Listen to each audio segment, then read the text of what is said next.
Hola, yo soy Eréndira Derbez, soy ilustradora, soy escritora, soy historiadora del arte y escribí un libro que se llama No son micro, machismos cotidianos, junto con Claudia de la Garza.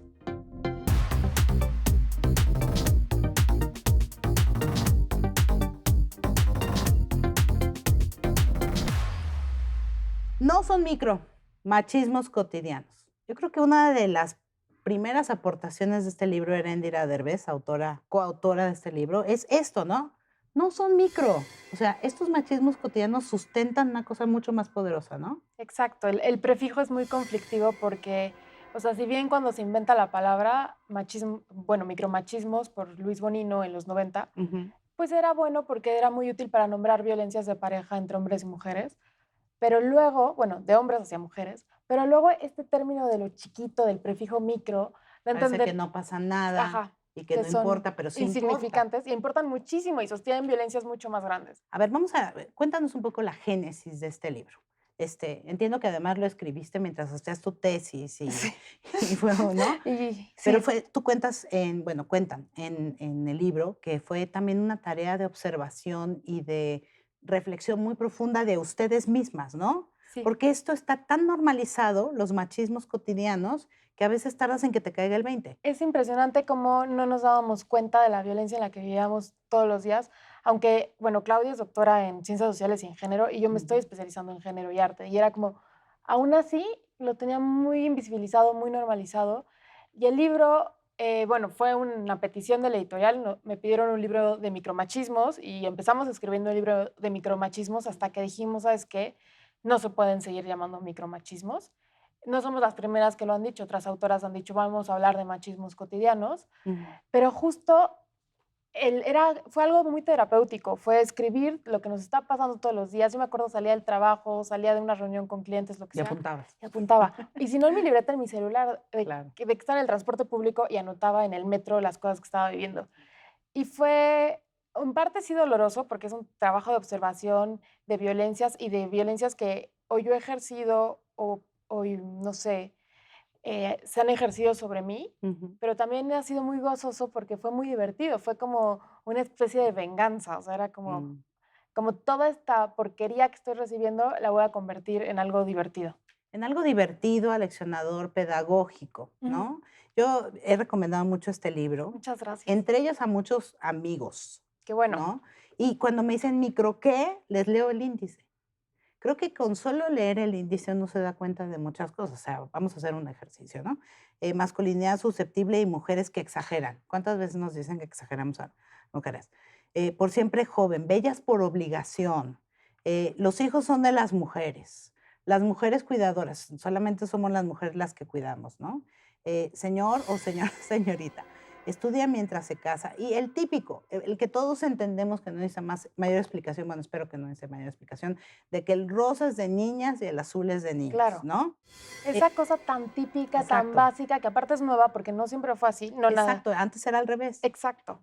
Y aparte la ropa de bebés tendía a ser blanca y ya está, no hay problema. Exacto. Pero esa división tan absurda provoca enormes diferencias a lo largo del tiempo, porque tú vas a un súper, por ejemplo, a comprar juguetes y la zona de niñas es rosa y son muñecas, la cocinita, la lavadora miniatura, ese tipo, el juego de maquillajes, Claro. ese tipo de formas de vivir. Y Ujú. los de hombres son o juguetes de guerra para ser niños violentos, o cochecitos, o naves espaciales, o este Y tipo de durante mucho juguetes. tiempo lo de ciencia estaba en lo azul. Y lo de ciencia sigue estando en azul. Yo lo revisé hace nada, porque aparte llegué corriendo por Legos y me dijeron, bueno, hay una sección de Legos por ahí, pero realmente, por ejemplo, como niña, también necesitas jugar a ser astronauta, porque así sabes que puedes llegar a hacerlo. En cambio, si lo único que te enseñan es que puedes llegar a ser madre y cuidar tu hogar, probablemente esa vaya a ser tu aspiración única, lo cual no está mal, pero no tiene que ser obligatoria.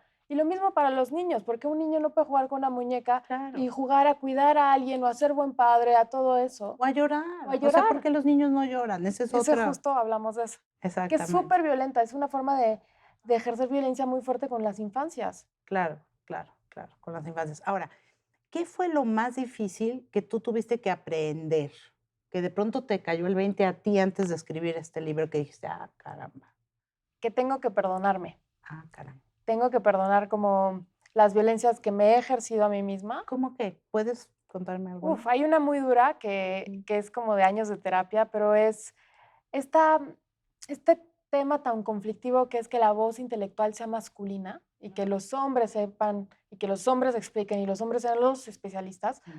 a mí me afectó mucho porque crecí normalizándola y yendo a librerías y viendo puros libros de hombres, escuchando sobre científicos hombres, políticos hombres, grandes figuras masculinas. Y yo internalicé desde muy chiquita que mi labor era secundaria, que mis capacidades eran secundarias y que incluso aunque era buena en la escuela de chiquita, yo sabía, entendía que los hombres siempre iban a tener que ser mejores, lo cual es muy raro, pero este rollo, yo me acuerdo haberlo vivido desde tercero de primaria y justo investigué sobre el tema. Hay un artículo en la revista Science que habla sobre los deseos de los niños porque empiezan a crecer y se dan cuenta que no son tan capaces las niñas, sobre todo alrededor de los 5 años, Mm. que me pareció muy De los fuerte. 5 años. Es A que los eso cinco ese es un añitos. dato súper Y fuerte. tiene todo que ver con la división de azul y rosa y con la falta de ejemplos. Por ejemplo, cuando yo crecí, cuando era chiquita y me enteré que existía Marie Curie, me emocioné mucho y fue como, wow, Marie Curie existe. Pero ese proceso de entender que yo también tengo una voz y también tengo cosas que contar, bueno, a la fecha, a mis 28 años, me sigue costando trabajo. Y escribir este libro, que aparte lo empecé el año pasado, fue un proceso de decir, yo también puedo escribir un libro y yo también lo puedo publicar y me tengo que tomar a mí misma en serio. Y eso es bien difícil cuando te han educado a que eres secundaria. Mm, gracias por contarlo, Ere. Cuando los hombres te preguntan: ¿y qué hago yo? Dime tú, ¿qué hago yo? ¿Qué les contestas? Hay un apartado que sobre ese tipo de hombres. Yo creo que los varones tienen en estos momentos de violencia extrema contra las mujeres mucho que hacer, Ujú. pero su rol es uno, el de la escucha, el del aprendizaje, tienen que informarse, tienen que leer. Ya no hay excusas, o sea, tú abres tu teléfono y te puedes meter a Wikipedia. Ya no, este rollo de ser ignorante, orgulloso, ya no hay excusas. Hay libros como el nuestro y hay otro tipo de libros de divulgación y también pueden escuchar a sus compañeras, a sus amigas, a sus madres, a sus hijas, que les platiquen su experiencia. La escucha es bien importante. Eso es una, la básica. Y la segunda que creo que es muy necesaria es que empiezan a romper entre varones estos pactos de complicidad que es violenta. O Y de sea, silencio. y es y de silencio. O sea, este rollo de bueno, yo sé que el esposo de mi amigo golpea a su esposa, pero no le voy a decir nada para qué tener problemas en el club de fútbol. Hay que evitarlo. O sea, hay que decirle, oye, tú no violentes. O sea, este rollo de voy a hacer un chiste de violación, uy, qué chistoso hacer un chiste de violación. Lo que estás haciendo es normalizar una violación, banalizar una violación y en México la cifra de mujeres que han sufrido violencia sexual es O altísima. compartir pornografía. El Co- otro día me contaba una amiga, que Exacto. no diré su nombre, que habían quedado en el chat, que estaba uno de los amigos, bueno, el esposo y sus amigos, que en solidaridad con hasta el 9 de marzo no iban a compartir pornografía. Ah, qué Bueno, aliados, ¿no? fue un paso. A ver, dime una cosa, ¿puede una mujer ser machista? Yo creo que las mujeres crecimos en una sociedad machista y reproducimos comportamientos machistas, Ujú. sin duda, pero las principales víctimas de ese machismo somos las mismas mujeres o las disidencias sexuales. Mm, ¿y puede un hombre ser feminista? Yo creo que no, yo creo que un hombre en todo caso puede ser aliado, pero no es el sujeto político del feminismo Ujú. y tiene que aprender a ser alguien que escucha y que va hasta atrás de la marcha, no decir yo voy a ir hasta adelante porque soy feminista, digamos. Y yo les voy a explicar qué es el Claro, feminismo, ¿no? hay un apartado de mansplaining Exacto, buenísimo. exacto. Y sí, los hombres suelen explicarnos a las mujeres, pues, sobre la lactancia, sobre la interrupción del embarazo, discutir en mesas y nosotras, ¿no? Y también suelen decirnos que sentimos. Sí, y que sentimos demasiado y que somos intensas o histéricas, y son frases bien violentas, porque uno es como hacerte entender que eres menos intelectual, que eso es muy problemático porque sientes mucho, y la otra es que ellos también se están negando a sentir. Y eso me parece muy violento y empieza en el momento en que una persona le dice a un niño: "No llores", eso es de niñas. Claro, claro. ¿Cómo empezamos a deconstruir eso? Bueno, leyendo, comprándose el libro, obviamente, ¿no? Estudiando, discutiendo. Discutiendo. Entre mujeres yo creo que es bien importante hacer alianzas, incluso en el disenso. Podemos no estar de acuerdo, Claro. pero tener estos diálogos, estas conversaciones son bien importantes de amistad, de cariños, de sororidad, de generosidad compartida. Eso es muy importante. Y los hombres tienen que romper los pactos. Tienen que romper los pactos de entre ellos, la cofradía masculina, que solamente reproduce violencias. Eh, ¿Habrá un segundo volumen? Ahora que se está haciendo este tour de medios agotador, Sí. ¿no? Seguramente pues, has apuntado en tu teléfono más, ¿no? ¿O no? Más que nada, he estado reflexionando muchísimo más sobre el papel de los medios de comunicación. Ah, Es de bueno, venimos diciéndolos desde hace muchos años, es de una emergencia que existan otro tipo de voces y otro tipo de personas en los medios de comunicación que representen.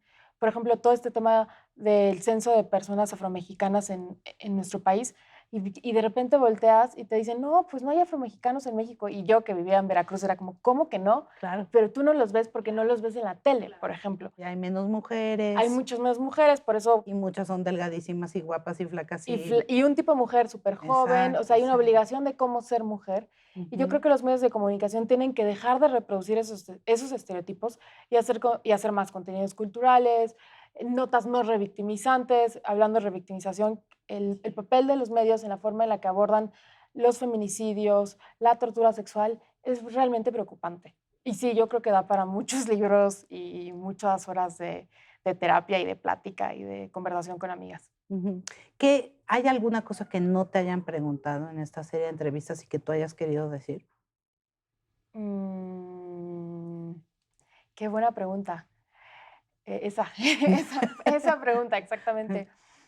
A mí me gustaría decirles que este libro es un libro que hice con muchísimo cariño.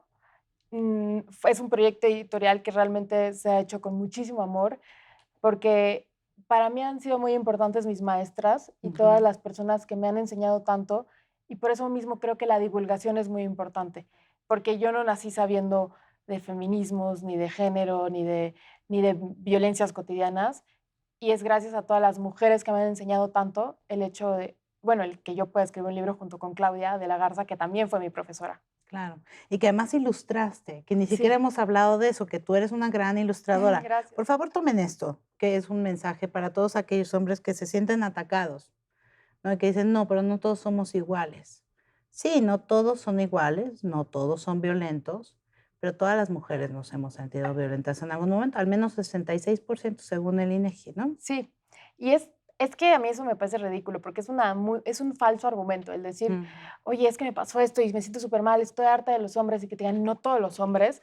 Es, es tan, es tan torpe ese argumento, porque uno no te va a decir, bueno, toma una medalla por no ser un violador, felicidades. Felicidades. Su diploma de no ser un hostigador, pues no, o sea, no va por ahí. Y la otra es una falta de empatía, porque sí, en efecto, no todos los hombres son violentos, evidentemente, pero muchos son violentos, muchos más de los que tú quieres ver. Claro. Muchos de tus amigos son violentos y muchas de las personas con las que convivimos nos han violentado, y todas hemos sido violentadas por un hombre. Quizás no violencia física, violencia sexual, que sí la hay, y es muy alta la tasa de violencia sexual en México, pero sí acoso callejero, hostigamiento laboral o violencias que ya ni nos damos cuenta. Y que te menosprecian, punto, ¿no? Sí, Cotidianamente. cotidianamente. Pues mucho que reflexionar. Gracias por venir, Erendira Muchas Derbez. gracias por Te invitarme. siguen en Ere Derbez. Hago dibujitos en Facebook, Exacto. ¿no? Muchas gracias por venir. Gracias. Ustedes no se vayan, hay más de esta entrevista con Erendira Derbez y como siempre yo los espero en Facebook, en Twitter, en Instagram y aquí.